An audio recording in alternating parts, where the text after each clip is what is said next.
porque na próxima quarta-feira é o Dia Mundial do Rim. A quinta-feira, na próxima quinta-feira, então depois de amanhã, o Dia Mundial do Rim. Uma data para conscientizar sobre a importância de prevenir e ter o diagnóstico precoce das doenças renais crônicas. No Brasil, cerca de 20 milhões de pessoas têm algum grau de perda das funções do rim. E a maioria não sabe. Muitas vezes os sintomas aparecem quando o comprometimento já está em estágio avançado. E esse é o nosso assunto no quadro E aí, doutor? Vamos falar sobre isso? Aqui no estúdio eu recebo a médica nefrologista, a Maria Elisa Asbu, a Caroline Vitali e a Ivne Carla, que tiveram problemas nos rins e vão compartilhar a história delas aqui conosco. Muito boa tarde a todas vocês. Ivne, me conta qual é a sua história em relação aos problemas renais que você teve. Sim, eu tenho um histórico muito cedo. Desde criança, a partir dos 10 anos de idade, eu fui identificada com glomerulonefrite e desde então eu sou renal crônica há 25 anos. Eu faço um tratamento de hemodiálise 3 vezes na semana, de 4 horas de duração. Então, desde cedo eu me aprendi a adaptar à minha nova realidade. A minha nova realidade de saúde, psicológica, física, e desde então eu tenho lidado com isso. Você faz hemodiálise até hoje? Até hoje. E eu conversei uma vez com um paciente que fazia hemodiálise e já foi transplantado, e ele falava o seguinte, que coisas que a gente não dá valor, como por exemplo aqui, ó, beber água. É tudo contado, né? Sim. O alimento que tem a água, tem a quantidade de ml máxima no dia que você pode tomar, é isso mesmo? Exatamente. Principalmente pelo tamanho corporal de cada paciente, que vai ser diferente, né? Então, a sua proporção de água é uma, a minha proporção de água é muito menos, porque eu sou uma pessoa pequena. Então, a minha quantidade é extremamente reduzida.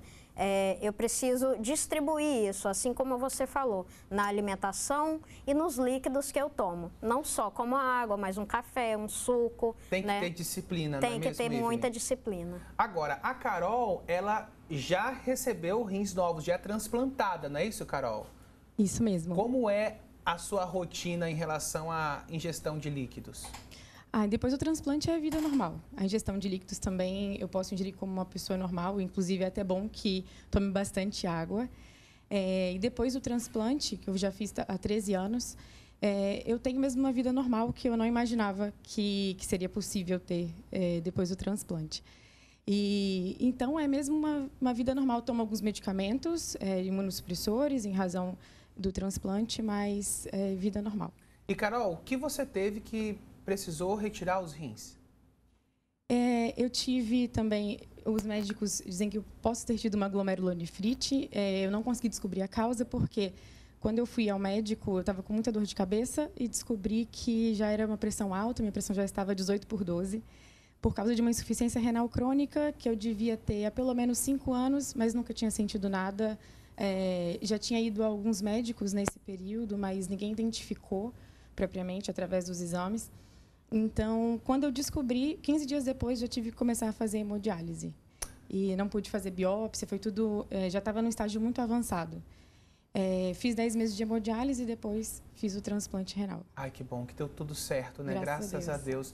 Você, minha amiga, que está acompanhando o Fala Espírito Santo, tem alguma história em relação aos rins? Se você cuida bem do seu rim, me fala, toma muita água, mesmo sem sede, precisa tomar. 27 999 42 24 78. Fala no zap que eu registro algumas participações durante o nosso bate-papo aqui no estúdio. Doutora Maria Elisa, explica um pouquinho as condições que elas tiveram e se é ou não comum. Então, pessoal, boa tarde. Primeiramente, queria agradecer a vocês, né, a oportunidade que a gente, enquanto nefrologista, as meninas, enquanto pacientes renais, estão aqui para promover justamente a conscientização da população nessa semana que celebra o Dia Mundial do Rim, que vai ser na próxima quinta-feira.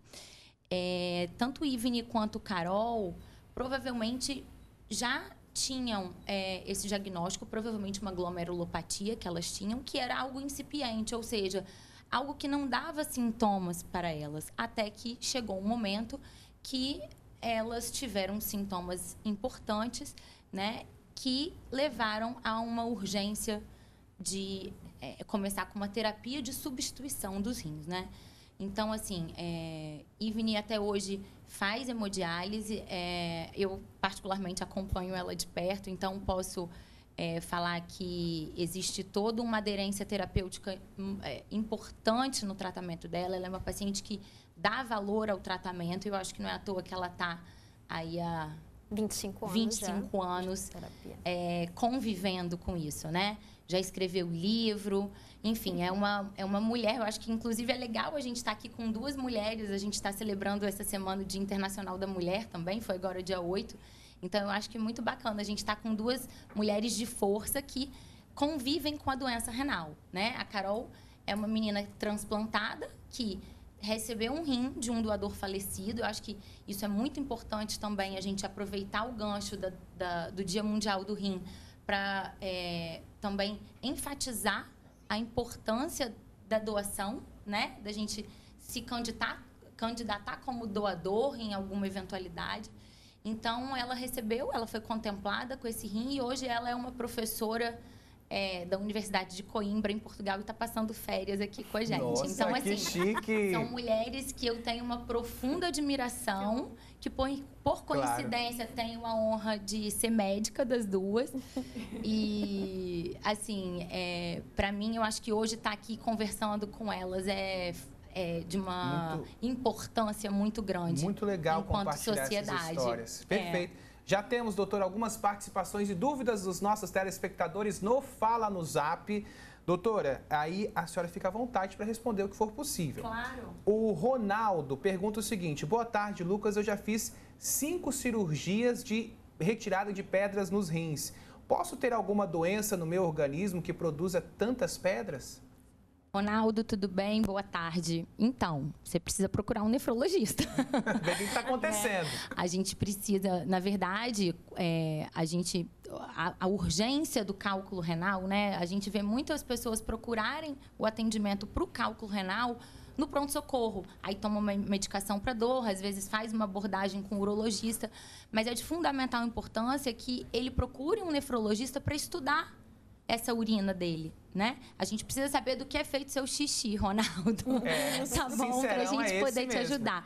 Por hora, o conselho que eu te dou, de maneira muito informal, é que beba bastante água, coma uma dieta com pouco sal, descasque mais do que desempacote. Eu acho que esse é um lema muito importante para ele levar aí para quem tem cálculo renal. Todos nós, não precisa ter nada. Ter que descascar mais e desembalar menos. Mais uma participação. Boa tarde, Lucas. Eu tenho um filho que também tem, aí eu vou ver, não sei se ela escreveu certo, uretrohidronefrose bilateral. E ele tem os 2 rins dilatados. É uma consequência, doutora? Toda alteração que a gente tem no rim, seja ela anatômica, ou seja, né, alteração da forma, seja ela uma alteração que a gente vê no exame laboratorial, quanto de urina, tanto de sangue, pode indicar uma doença renal, seja ela crônica ou aguda. No caso que ela falou aí agora, é uma alteração anatômica, né, ou seja, da forma do rim, que a gente precisa acompanhar com cuidado, tanto com o nefrologista quanto o urologista. Perfeito. Ivni, como é o seu dia a dia convivendo com a sua condição? Bom, como eu falei, a minha rotina é bem regrada. Eu tenho uma rotina diária de alimentação, eu tenho uma rotina de medicamentos, medicamentos esses que têm todos os seus horários que precisam ser adequados durante o meu dia, durante algumas alimentações. Por exemplo, alimentações específicas, eu tenho que tomar alguns medicamentos ou antes ou depois da alimentação. Então, são coisas que eu preciso estar sempre atenta. Como eu já estou acostumada, é uma coisa que é automática. Eu não tenho muita questão de seguir horários, por exemplo, tabelado. Eu já tenho isso em mim. Então, eu já sei que quando eu comer aquela determinada comida, eu já vou tomar um medicamento. Ou antes daquela comida, eu tenho que tomar outro. E você também está aguardando você está aguardando um transplante, não? Neste momento, eu estou fora da fila, porque eu tive que fazer um procedimento cardíaco. Ok. e precisei ficar fora durante um tempo. Mas eu estou tentando voltar agora. Não, vai chegar. Tô animada. Fica tranquila, com certeza. Carol, eu já entrevistei um senhor que foi transplantado e ele me disse assim, Lucas, eu aprendi a dar valor a coisas tão simples como beber água. Como é que está sendo a sua vida pós-transplante? Isso é verdade. A gente aprende a dar valor a pequenas coisas na vida, pequenas bênçãos que a gente tem na vida, como beber água, e a gente não percebe, porque faz parte da nossa rotina, né? Então, aconteceu isso comigo também, depois do transplante. Aquilo de, às vezes, acordar de madrugada para fazer xixi. Eu tento não reclamar, porque eu falo, gente, isso aqui é maravilhoso, porque normalmente na hemodiálise os pacientes não fazem mais xixi. Então, a gente passa a valorizar pequenas coisas da vida e valorizar, inclusive, como a doutora Maria Elisa falou, hoje eu moro em Portugal, pude estudar fora, trabalho lá. Então, eu sei que foi o transplante que me possibilitou também fazer tudo isso. Se eu ainda estivesse fazendo hemodiálise, seria realmente muito difícil ter essa liberdade geográfica também. Perfeito. Então, até isso, às vezes, quando vem alguns momentos difíceis, a saudade da família, eu falo, nossa, mas poder estar aqui é uma bênção. O que eu já passei e como estou vivendo agora é uma bênção. Doutora Maria Elisa, temos várias participações, muitas perguntas. Vamos fazer um bate-bola, jogo rápido, para tentar responder o máximo de telespectadoras? Uma diz o seguinte, Lucas, minha filha só tem um rim. Ela deve tomar mais água que o habitual? Não exatamente. Ela tem que tomar água como todos nós. Ela só precisa também acompanhar com um nefrologista. A chance de uma pessoa com rim único desenvolver uma doença renal a longo prazo é quase que a mesma da população que tem 2, desde que ela se cuide. Então, assim, o acompanhamento da sua filha é fundamental. Então, a campanha do Dia Mundial do Rim é seu rim está ok? Então, assim, a gente precisa checar se o rim único que ela tem está ok. Boa tarde, Lucas. Me chamo Denise e tenho um problema sério em relação a beber água. Para conseguir ingerir água, tem que ser com gás e com limão, porque se não for assim, eu não consigo de jeito nenhum. Isso pode ser ruim? Beber água com gás e limão é aconselhável? É prejudicial? Não é prejudicial. Pode beber. Mas o importante é que ela beba bastante água. Bastante, O xixi tem que estar amarelinho claro, pessoal. O xixi não pode estar aquele amarelo escuro, né? Indica que a gente já estava precisando de água já há um tempo. Perfeito. Boa tarde, Lucas. Não bebo muita água, sinto muitas dores nas costas. Pode ter alguma relação, algum sinal pelo fato de não beber água? Ou não? A dor nas costas, que a maioria da população se queixa, é muito mais osteoarticular, relacionada a algum problema ortopédico do que propriamente o rim. A não ser que tenha aí uma situação de um cálculo renal, que a gente já conversou um pouquinho antes, ou às vezes uma infecção. Mas na maioria das vezes o rim não dói, dessa maneira que ela está falando. Perfeito. Olha, olá, boa tarde, Lucas. Meu filho tem 11 anos e tem síndrome nefrótica. Descobrimos em 2014. Meu nome é Marcilene. Essa doença tem cura? Ela depende, porque a síndrome nefrótica é um conjunto de sinais e sintomas às custas de uma glomerulopatia, que é uma doença do rim. Então, para a gente ter a gente pode ter uma estabilização desse conjunto de sinais e sintomas tratando essa glomerulopatia. É essencial que seu filho esteja sendo acompanhado por um nefrologista. Tem um rim policístico. O que pode causar isso?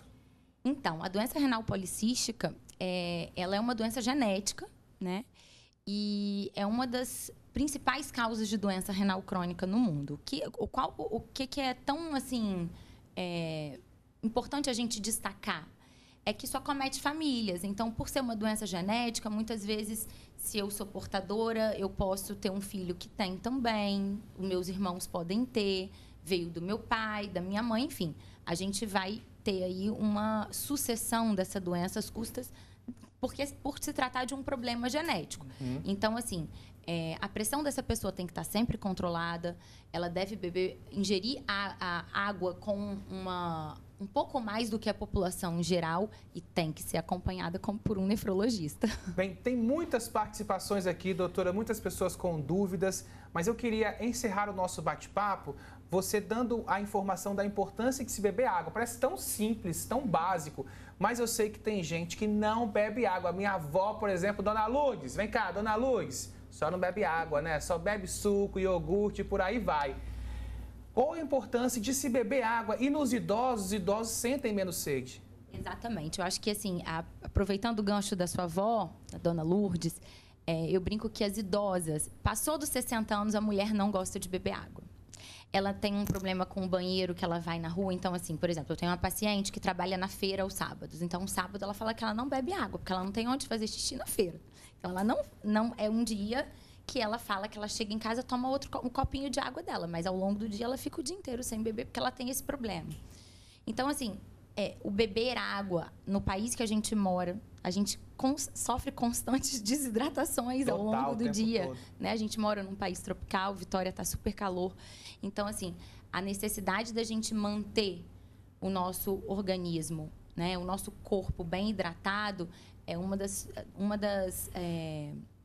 afirmações que a gente tem que ter, né? Então, assim, lembrar. Eu vejo hoje que a gente tem uma cultura daquelas garrafinhas de água, as pessoas saem, levam para o trabalho. É interessante, isso é importante, né? E a gente ficar de olho. Eu acho que o que é importante também é, o momento que a gente já está sentindo sede, já era para a gente ter bebido um copinho de água. Então, isso é muito importante. Dona Lourdes, ouve seu neto. Toma água, avó. Ó, gente, beber água tudo de bom, não tem esse problema. A produção já repôs aqui umas 3 vezes só no programa de hoje, não tem jeito, e é bom demais. Dá valor às pequenas coisas, viu? Muito obrigado, viu, doutora Maria Elisa Aspu, nefrologista, a Ivne Carla e também a Caroline Vitali. Obrigado pela participação. Esse recado foi muito importante para o pessoal de casa, viu?